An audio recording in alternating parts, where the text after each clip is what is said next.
Hi சொந்தங்களே, எப்படி இருக்கீங்க? ஸோ இந்த வருஷம் நிறைய பேர் இங்கே யூஎஸ்குள்ளே இருந்து சேஞ்ச் ஆஃப் ஸ்டேட்டஸ் புது H1Bக்கு அப்ளை பண்ணுவாங்க. அதாவது F1 to H1 இல்லை H4 to H1 இந்த மாதிரி அப்ளை பண்ணுவாங்க. ஸோ இந்த மாதிரி அப்ளை பண்ணும்போது நமக்கு நான் தெரியும் ஏற்கனவே வந்து 100K ஃபீ இருக்கிறதுனால வெளியிலேருந்து வர அப்ளிகேஷன்ஸ் வந்து கம்மியாக இருக்கும். ஸோ உள்ளே இருக்கவங்களோட அப்ளிகேஷன் லாட்டரியில் பிக் ஆகிறதுக்கு சான்ஸ் வந்து அதிகம். அண்ட் இந்த வாட்டி வந்து லாட்ரி பார்த்தீங்கன்னா வேஜ் பேஸ் வெயிட்டேஜ் சிஸ்டமில் அவங்க வந்து ரன் பண்ண போகிறாங்க. இது வந்து ஃபஸ்ட் டைமாக இந்த மாதிரி ரன் பண்ண போகிறாங்க. ஸோ இந்த சிச்சுவேஷனுக்கு ஏற்ற மாதிரி சில கம்பெனிஸ் வந்து இப்போவே என்ன பண்ண ஆரம்பிக்காங்க, இந்த ஃபாரம்ஸ் இந்த சோஷியல் மீடியா இதெல்லாம் போய் பார்த்தீங்க அப்படின்னா இந்த மாதிரி வந்து கொஞ்சம் ஒரு வேறு மாதிரி இது ட்ரை பண்ணலாம் அப்படிங்கிற மாதிரி சில பேச்சுகள் வந்து போயிட்டு இருக்கு. ஸோ அது என்ன மாதிரி ட்ரை பண்ண போகிறாங்க அண்ட் புதுசாக வந்து அப்ளை பண்ணுறவங்க எந்தெந்த விஷயங்கள்லாம் மைண்டில் வச்சுக்கணும். ஸோ தட் ஒரு கன்சல்டன்சி வந்து இந்த மாதிரி வந்து ஒரு ஹேக் வந்து நார்மல் ப்ராசஸ் அப்படின்ற மாதிரி பிச் பண்ணால் எப்படி ஈஸியாக கண்டுபிடிக்கிறது அப்படின்னு இந்த வீடியோவில் ஃபுல்லாக பார்க்கலாம் வாங்க. ஸோ ஆக்சுவலாக இப்போ வந்து லாட்ரி வந்து வெயிட்டேஜ் பேஸாக வந்து மாறப்போகுது. சேலரி எந்த அளவுக்கு வந்து இன்க்ரீஸ்டாக இருக்குமோ அந்த அளவுக்கு அவங்களுக்கு வந்து சான்ஸ் லாட்ரியில் பிக் ஆகிறதுக்கு நிறையவே வந்து சான்ஸ் இருக்குது. ஸோ இப்படி தான் வந்து மாறப்போகுது, இது எல்லாருக்குமே தெரியும். அண்ட் இந்த மாதிரி மாற போகும்போது சில கம்பெனிஸாலையும் அண்ட் சில கன்சல்டன்சி கம்பெனிஸாலையும் லெவல் 3 லெவல் 4 வேஜ் வந்து பே பண்ண முடியாது. அதனால் அவங்க வந்து அப்ளிகேஷன் இந்த சைக்கிள் வந்து மிஸ் அவுட் ஆகிற மாதிரி சுச்சுவேஷனில் இருக்கும். பட் ஒரு சில நேரத்தில் என்ன ஆகிறதுக்கு வாய்ப்பு இருக்குது அப்படின்னு பார்த்தீங்கன்னா, இப்போ என்ன பேச ஆரம்பிக்கிறாங்க இந்த ஒரு சில ஃபாரம்ஸில் சோஷியல் மீடியா ஃபாரம்ஸ்லாம் பார்க்கும்போது என்ன பேச ஆரம்பிக்கிறாங்கன்னு பார்த்தீங்கன்னா, இது வந்து ஒரு ஹேக் இருக்குது, அதுக்கேற்ற மாதிரி நம்ம வந்து இந்த சிஸ்டம் வந்து ஆப்டிமைஸ் பண்ணலாம் அப்படிங்கிற மாதிரி வந்து பேச ஆரம்பிக்கிறாங்க. ஸோ இதில் வந்து ஒரு லீகல் சைடும் இருக்குது, இதில் வந்து ஒரு நாட் ஸோ லீகல் சைடும் இருக்குது. ஸோ இது ரெண்டுமே தெரிஞ்சால் தான் நம்மளால் வந்து எப்படி அப்ளை பண்ணும்போது இந்த மாதிரி கன்சல்டன்சி கம்பெனிக்கிட்டேருந்து விலகி இருக்க முடியும் அப்படின்னு தெரிஞ்சுக்க முடியும். ஸோ இதை வந்து எக்ஸ்பிளைன் பண்ணுறது நான் ஒரு நார்மலாக ஒரு ஸ்டோரி பேஸ்டாக நான் சொல்கிறேன் பாருங்களேன். இப்போ ஒரு கேண்டிடேட் சி அப்படின்னு வச்சுப்போம். இவங்க வந்து சிட்டியில் இருக்கிறாங்க, அதனால கேண்டிடேட் சி. இன்னொரு கேண்டிடேட் அவங்க வந்து கேண்டிடேட் ஆர், அவங்க வந்து ஒரு ரூரல் ஏரியா இருக்காங்க, அதனால கேண்டிடேட் ஆர். இப்போ say for example candidate C வந்து கலிஃபோர்னியாவில் ஒரு என்ட்ரி பொசிஷனுக்கு அப்ளை பண்ணுறாங்கன்னு வச்சுக்கோங்களேன். அவங்களுக்கு மினிமம் சேலரியே பார்த்தீங்கன்னா அங்கே வந்து 135லேருந்து 145K வந்து கொடுக்கணும். அப்போ தான் வந்து அவங்களுக்கு அப்ளிகேஷன் போடும்போது லாட்டரியில் பிக் ஆகிறதுக்கு 1 சான்ஸ் இருக்குது. ஏன்னா நீங்கள் கலிஃபோர்னியாவில் பார்த்தீங்கன்னா லெவல் 1 வேஜ் வந்து 134 135 அந்த ரேஞ்சில் தான் இருக்கும். அந்த கம்பெனிஸ் என்ன பண்ணலாம்னா இந்த ஒரு சான்ஸ் அவங்களுக்கு இருக்குது. அண்ட் இதே வந்து இன்னொரு கேண்டிடேட், அதாவது ஆர் கேண்டிடேட் வந்து அவங்க சே ஃபார் எக்ஸாம்பிள் அவங்க பியோட்ரோ ரிக்கோவில் ஒரு சிட்டியில் இருக்காங்கன்னு வச்சுக்கோங்க. அங்கே பார்த்தீங்கன்னா லெவல் 4 வேஜே வந்து 93K.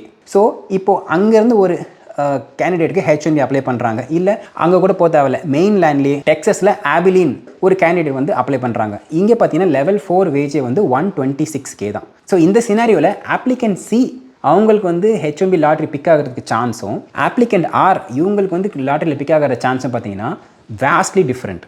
நமக்கு எல்லாருக்கும் தெரியும் லெவல் 4 வேஜ் வந்து 4 times more chance to get picked. So இப்போ என்ன ஆகிறதுக்கு வாய்ப்பு இருக்குன்னு பார்த்தீங்கன்னா, இந்த கம்பெனிஸ் எல்லாம் ஓகே நம்ம வந்து ஒரு கேண்டிடேட் வேணும், ஆனால் நம்ம சிட்டியில் வந்து அந்த ஜாப் பொசிஷன் உருவாக்குறதுக்கு பதிலாக நம்ம ரூரல் ஏரியாவில் உருவாக்கலாம் அப்படிங்கிற மாதிரி அவங்க அந்த ஃபோக்கஸை வந்து ஷிஃப்ட் பண்ணி அந்த ஏரியாவில் வந்து ஏதாவது வந்து பண்ண முடியுமா அப்படிங்கிற மாதிரி அவங்க வந்து பார்க்க ஆரம்பிக்கிறாங்க. அப்படிங்கிறது தான் இப்போ இருக்கிற ஒரு நியூஸ். ஸோ இதில் வந்து ஒரு தப்பும் கிடையாது. ஏன்னா நீங்கள் பார்த்தீங்கன்னா நான் முதல்ல ஒர்க் பண்ண ஒரு கம்பெனி கூட பார்த்தீங்கன்னா அது ஹெட் குவார்ட்டர்ஸ் வந்து கலிஃபோர்னியாவில் இருந்துச்சு. ஆனால் அதோட பேக் ஆஃபீஸ் டெவலப்மெண்ட் ஆஃபீஸ் பார்த்தீங்கன்னா அவங்க அயோவாவில் வச்சுருந்தாங்க. இது நார்மல் நடக்கிற விஷயம் தான். ஏன்னா அங்கே பார்த்தீங்கன்னா லேண்ட் இதுக்கும் கம்மியாக இருக்கும், பில்டிங் காஸ்ட் கம்மியாக இருக்கும், ஆப்ரேட்டிங் காஸ்ட் கம்மியாக இருக்கும், சேலரியும் வந்து கம்மியாக கொடுக்கணும். நார்மல் யூஎஸ் சிட்டிசனுக்கே நீங்கள் வந்து கொடுக்கணும்.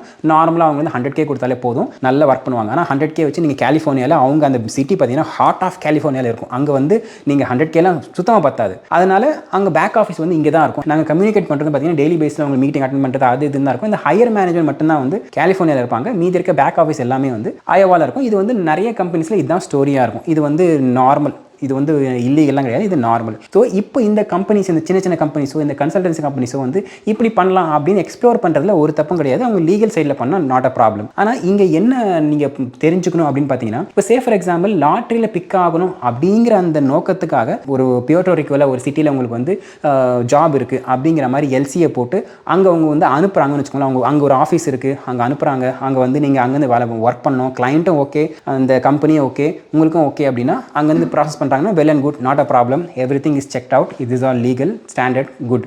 ஆனால் அந்த மாதிரி அமுச்சிட்டு அதுக்கப்புறமா அவங்க வந்து இல்லை அப்ரூவலாம் ஆகிடுச்சு, நீங்கள் இதுக்கப்புறம் வந்து நியூ ஜெர்சியில் வந்து ஒர்க் பண்ணுங்கள் அப்படிங்கிற மாதிரி கொண்டு வந்தாங்கன்னா தான் இங்கே வந்து ப்ராப்ளம். ஏன்னா இப்போது ஒரு கம்பெனி வந்து இந்த மாதிரி டெக்ஸஸில் ஒரு ஸ்மால் ரூரல் சிட்டிலேயோ இல்லை பியோட்டோரிக்கில் ஒரு நார்மல் சிட்டிலேயோ இருக்கிறதுக்கான வாய்ப்பு வந்து கம்மி. ஆனால் அங்கே வந்து ஒரு கம்பெனி செட் பண்ணுறாங்க, அவங்க வந்து ஆளுங்களை அனுப்புகிறாங்க, தட்ஸ் ஃபைன். லாட்ரி பிக் ஆகணும் அப்படிங்கிற அந்த சான்ஸுக்காக ஏதோ ஒரு ரூரல் ஏரியாவில் அவங்க வந்து போட்டு அவங்களுக்கு வாங்கி கொடுத்தாங்க அப்படின்ற மாதிரி சுச்சுவேஷன் இருந்துச்சுன்னா that is gonna be a problem. ஏன்னா இப்போ நீங்கள் என்ன பண்ணுற மாதிரி இருக்கும்னு பார்த்தீங்கன்னா, அவங்கள மட்டும் நம்பி இருக்காமல் அதை அப்ளை பண்ணும்போதே அவங்க ஒழுங்காக அப்ளை பண்ணுறாங்களா அப்படின்ற ஒரு செக்கை வந்து நீங்கள் எக்ஸ்ட்ரா ஒன்று அட்டானியை வச்சோ இல்லை நீங்கள் வந்து கொஞ்சம் எல்சிஏ எல்லாம் கரெக்டாக பார்த்து பண்ண வேண்டிய சுச்சுவேஷனில் அந்த அப்ளிகண்ட் வந்து இருக்கணும் அப்படிங்கிறது இங்கே வந்து ஒரு மெயினான பாயிண்ட். ஸோ இதில் ஒரு ட்ரெண்ட் வந்து எமர்ஜ் ஆகிறதுக்கு வாய்ப்பு இருக்குது அப்படின்னு பேசிக்கிறாங்க. அது என்னன்னு பார்த்தீங்கன்னா, இந்த கோவிட் நேரத்தில் சோஷியல் டிஸ்டன்சிங் இந்த மாதிரி வந்து ஆஃபீஸ்க்கு வரதெல்லாம் கொஞ்சம் வந்து தடுத்துருங்க, அன்டில் அன்லெஸ் ரிக்வயர்ட் அந்த ரிசோர்ஸ் வந்து ஆஃபீஸ் வர வேண்டாம், வீட்லேருந்து ஒர்க் பண்ணலாம் அப்படின்னு கவர்மெண்ட் வந்து என்கரேஜ் பண்ணாங்க. அந்த நேரத்தில் பார்த்தீங்கன்னா நிறைய பேருக்கு வந்து ஒர்க் ஃப்ரம் ஹோம் வந்து ஒரு நியூ நார்மல் அப்படிங்கிற அந்த ஒரு டைரக்ஷன் நோக்கி எல்லாரும் போனாங்க. ஆனால் இப்போ அதே மாதிரி திருப்பியும் பேக் டு அதே சிச்சுவேஷனுக்கு அந்த அளவுக்கு இல்லைனா கூட அட்லீஸ்ட் ஒரு கொஞ்சமாவது போகிறதுக்கு வாய்ப்பு இருக்குது அப்படிங்கிறதான் பேசிக்கிறாங்க. ஆக்சுவலாக இது வந்து நடக்கிறதுக்கு பாசிபிலிட்டி நிறையவே இருக்குது. ஏன் அப்படின்னு பார்த்தீங்கன்னா, நம்ம நார்மலாக இப்போ கூட வந்து பக்கத்தில் இருக்கவங்க கிட்ட நம்ம வந்து ஹாய் ஹலோன்னு பேசிக்கிறது இல்லை. நம்ம டீம்ஸில் தான் வந்து காஃபி போகலாமா வெளியே போகலாமா அப்படின்ற பேசிக்கிறோம். ஸோ இப்படி தான் வந்து சிச்சுவேஷன் இருக்குது. ஸோ இந்த மாதிரி இருக்கும்போது அந்த ரிசோர்ஸ் அங்கேயே இருக்கணும் அப்படின்னு அவசியம் கிடையாது. ஏன்னா இப்போ கம்பெனிக்கும் நல்லது, அவங்க H1B லாட்டரியில் பிக் ஆகிற சான்ஸஸும் அதிகம். அண்ட் ரூரல் ஏரியாவில் ஒர்க் பண்ணும்போது கம்பெனிக்கு வந்து சேலரியும் கம்மியாக கொடுத்தா போதும் அப்படிங்கிற சிச்சுவேஷன் இருந்துச்சுன்னு வச்சுக்கோங்களேன்.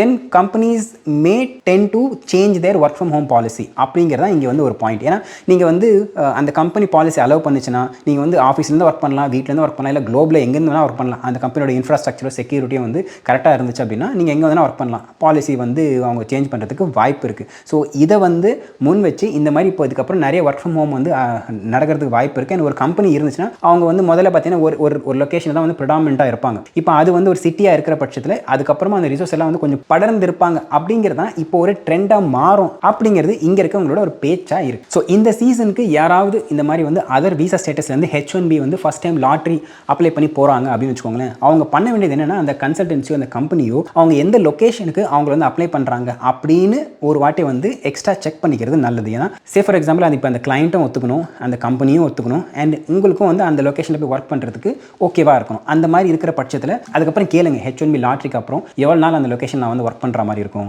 அது பெர்மனன்ட் பொசிஷனா இல்லை வந்து நடுவில் எங்கேயாவது மாற்றுவீங்களா, மாற்றின என்ன ப்ரொசீஜர், இதெல்லாமே வந்து கேட்டு தெரிஞ்சுக்கிறது நல்லது. ஏன்னா ஒரு சில நேரத்தில் கம்பெனிஸ் வந்து நான் ஒரு ஹேக்கை கண்டுபிடிச்சிட்டேன் அப்படின்னு அந்த லொக்கேஷன்லேருந்து ஒர்க் பண்ண வச்சுட்டு H1B லாட்டரியில் பிக் ஆகிட்டு அந்த ப்ராசஸில் முடிஞ்சதுக்கப்புறம் திருப்பியும் இங்கே கொண்டு வந்துக்கலாம் அப்படிங்கிற மாதிரி இருந்தாங்கன்னா that is gonna be a problem. ஏன்னா இப்போ இல்லைனா கூட அப்புறமா வந்து ஏதாவது பிரச்சனை வரதுக்கு வாய்ப்பு இருக்குது. ஸோ இந்த மாதிரி விஷயங்களை வந்து கொஞ்சம் எக்ஸ்ட்ரா கேர்ஃபுல் ஸ்டெப் எடுத்து பார்த்துக்கிறது நல்லது அப்படிங்கிறது தான் இந்த வீடியோவோட ஸ்கோப். ஸோ இதை வந்து எல்லா கம்பெனியும் பண்ணுவாங்க அப்படின்னு நான் சொல்ல வரல, ஆனால் இதை பண்ணுற கம்பெனிஸும் இருக்கிறாங்க. ஸோ அந்த கம்பெனிஸ் இந்த மாதிரி வந்து ஒரு ஹேக்கை வந்து கொண்டு வந்துட்டு நான் வந்து உங்களுக்கு ப்ராசஸ் பண்ணுறேன் அப்படிங்கிற மாதிரி வந்தாங்கன்னா நமக்கு அது தெரிஞ்சுது அப்படின்னா அவங்ககிட்ட கரெக்டான கேள்வி கேட்கறதுக்கு நமக்கு வந்து ஒரு வாய்ப்பாக இருக்கும். அதன் மூலிமா அவங்களோட ரியல் இன்டென்ஷன் என்ன, இது உண்மையான நல்ல கம்பெனியாக, இது போகலாமா வேண்டாமா அப்படின்னு முடிவெடுக்கிறதுக்கு இது வந்து ஒரு ஸ்டெப்பிங் ஸ்டோனாக இருக்கும். அப்படிங்கிறதுக்காக தான் இந்த டிஸ்கஷன் இப்போ நம்ம வந்து பேசுகிறோம். அண்ட் இதில் வந்து உங்களுக்கு இல்லை ப்ரோ இந்த ஒரு பாயிண்ட் நீங்கள் தப்பாக சொல்லிட்டீங்க அப்படின்னாலோ இல்லை வந்து இதை கொஞ்சம் மாற்றி சொல்லியிருக்கலாம், இது இப்படி ஆகிறது வாய்ப்பு இல்லை, இது வந்து வேறு மாதிரி ஆகிறது வாய்ப்பு இருக்குது அப்படின்னு உங்களுக்கு வேறு ஏதாவது மாற்று கருத்து இருந்துச்சுன்னா அதையும் தாராளமாக வந்து கமெண்ட் செக்ஷனில் சொல்லுங்கள், தெரிஞ்சுக்கலாம். அண்ட் இதே மாதிரி இன்னொரு வீடியோவில் உங்களை சந்திக்கிறேன். அது வரைக்கும் தேங்க்யூ டாடா, take care, bye bye. And சந்தம் தொடர சப்ஸ்கிரைப்.